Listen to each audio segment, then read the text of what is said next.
Hello, divine creations, divine marvels, children of God.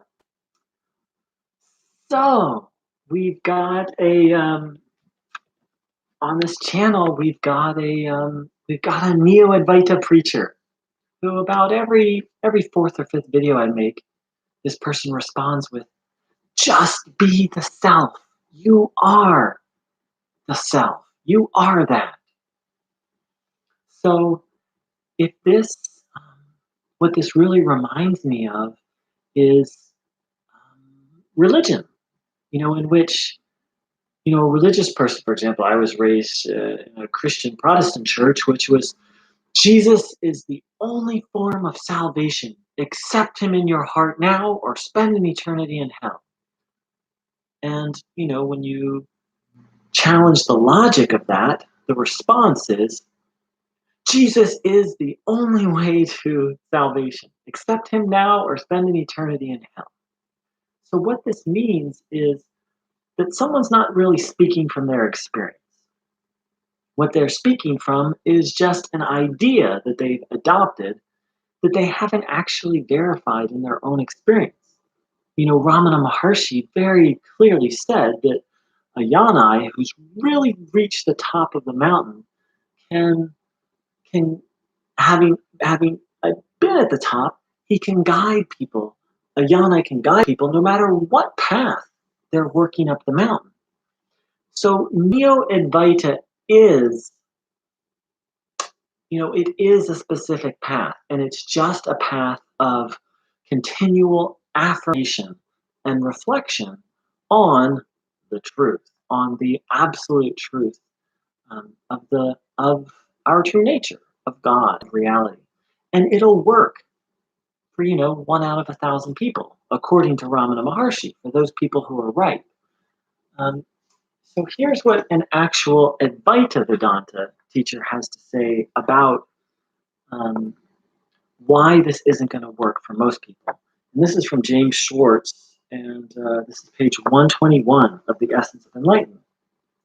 If you know who you are, you will automatically act with the Karma Yoga spirit because you will be clear about what action and its results can do for you. Meaning, if you know you're the self, if you know your peaceful consciousness, you will automatically act from a state of detachment and an act of being in service because you're not looking to objects and actions to bring you happiness. If you're clear on that, you'll just behave in a certain way, which conversely is why we know that most Neo-Advaita teachers aren't firmly established in their self, because their behavior, they're still seeking happiness in the world. So, karma yoga is intended for people with spiritual vasanas who know they are awareness, but do not have full confidence in the knowledge. This lack of confidence is due to the veiling and projecting gunas, rajas and tamas, which cloud and disturb the mind to such a degree that they cannot enjoy the freedom that hard and fast self-knowledge confers. So this, just about anyone who's attended enough Neo-Advaita satsangs will have had a taste of self-knowledge. But most people, myself included, aren't able to stay immersed in it without effort. This is where Neo-Advaita steers people wrong, because it discourages people from making the effort to purify tamas and rajas, two of the gunas, which I've talked about extensively, and instead offer ridiculous advice like this person who keeps posting this advice on my channel. Just be the self. You are that. That is not a workable practice, pointer, guidance for 99.9. I don't have the exact figures, but the majority of seekers, the majority of people on this planet. But since Neo-Advaita is really a religion, a belief system that's been taken on, and people such as this person aren't teaching really or living from a place of direct knowing, which is,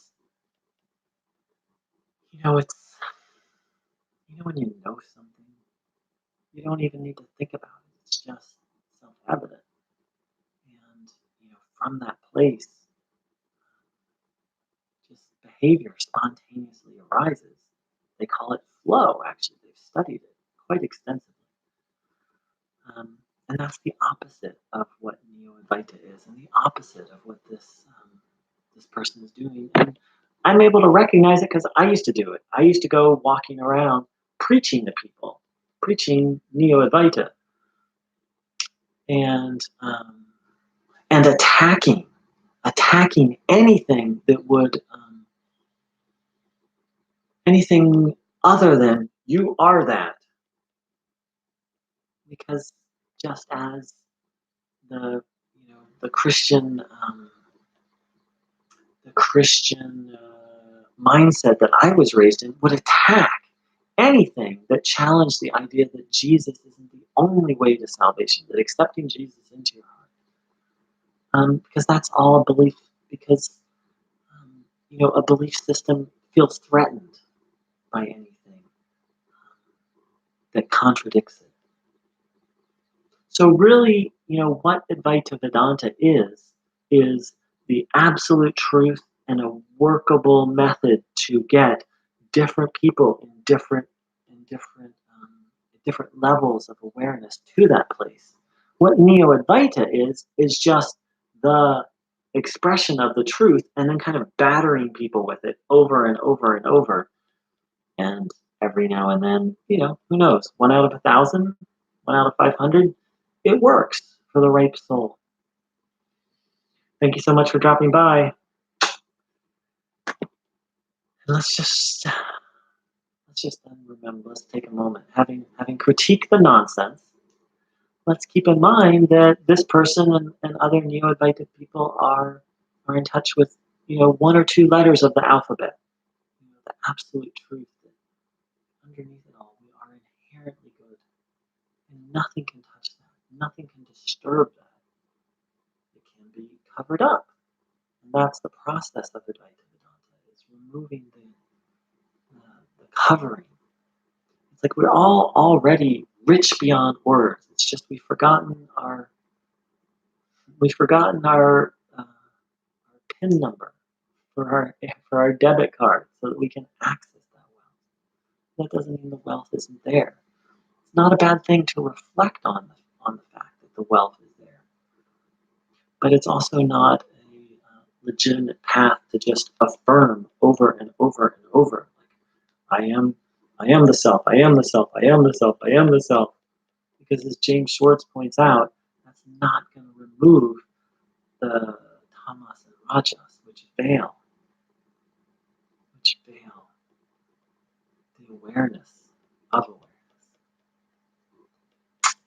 Take care. Much love.